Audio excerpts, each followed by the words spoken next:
102 class, this is section 20. And what we're doing today is called Author's Chair. And this is an assignment after the students have written their first couple of drafts of the paper. And what we do is we have a couple of students share their essay with the entire class. We read it out loud, we listen to it. And then we will have two panel leaders give a little report on each of the essays, where they would give feedback to the writer, and then we'll have a class discussion about each of the essays. We'll have a class discussion where everyone will have a chance to give feedback to the writer, and the writer will also be able to ask questions and discuss their essay with the class. And then what will happen after this is the writers will go home and they will revise their paper. I find that many of the laws pertaining to both activities are outdated. By comparing the two, these flaws can be better highlighted to show that in order for society to fully benefit from piracy and graffiti, changes must be made. The way the paper is, the idea of the relationship between piracy and graffiti was interesting enough of an idea that you didn't need some kind of separate concept to bring readers in.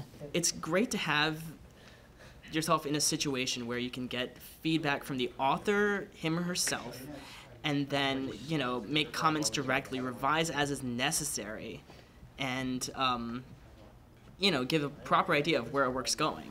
As stated in the introduction, piracy and graffiti are not often tied together. Yet, I have found several parallels between the two. Another thing with the laws is that you say in the intro that the laws pertaining to both activities are, outdated, but then, a couple paragraphs in, the second page towards the bottom, you talk about how, essentially neither of these activities really changed. So then, that brings up the question of, how are the laws outdated? The practices themselves that have changed, but the way that they're used and how society views them. I feel like it's kind of more of a statement that the law fails to appreciate the capacity of the practice.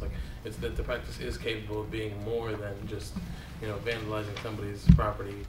I mean, it's helpful enough that one person gives you their advice on your paper, but when you have the collective advice and everybody's kind of developing an opinion on your paper together, and also being on the panel, it was nice to be able to put forward any problems that I noticed or anything that was done particularly well, because that also helped guide the discussion. The market of video games is also expanding drastically due to drastic increase of consumers. As Michael Brody, MD, pointed out before the U.S. Senate Summit, 80% of the games produced are violent. As the entertainment for the new generation in replacement of toys, are video games just new toys? Brody claimed, these games are not toys or even games in traditional sense. Real games promote interaction, but video games promote killing in compressed time.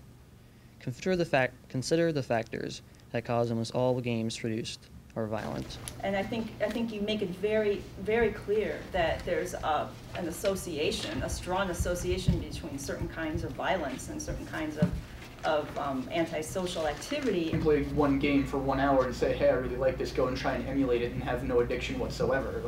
Those are two very different things. I don't think they really go quite hand in hand in every case. I think peer review is probably the best thing you can do. It allows you to get an idea of how your audience is going to react to what you wrote. I mean, we just saw in the circle, it opened up avenues of thought. It opened up an entire argument over one person's paper where you could be like, oh, well, what about this? And then that person can expand on that. And it just creates all this, a spider web of just ideas on how to expand your paper into something really special. In addition to this, we do peer reviews. The whole class reviews their essay with each other using the online discussion board. So when they do their first drafts of their essay, they all read each other's drafts online and respond to them, and can meet and talk individually about it. This is where we kind of just pull together as a whole class. And it's just a nice break away from the writing and the computers, but we learn a lot about writing doing it. I think it's almost integral. I think this should be done everywhere,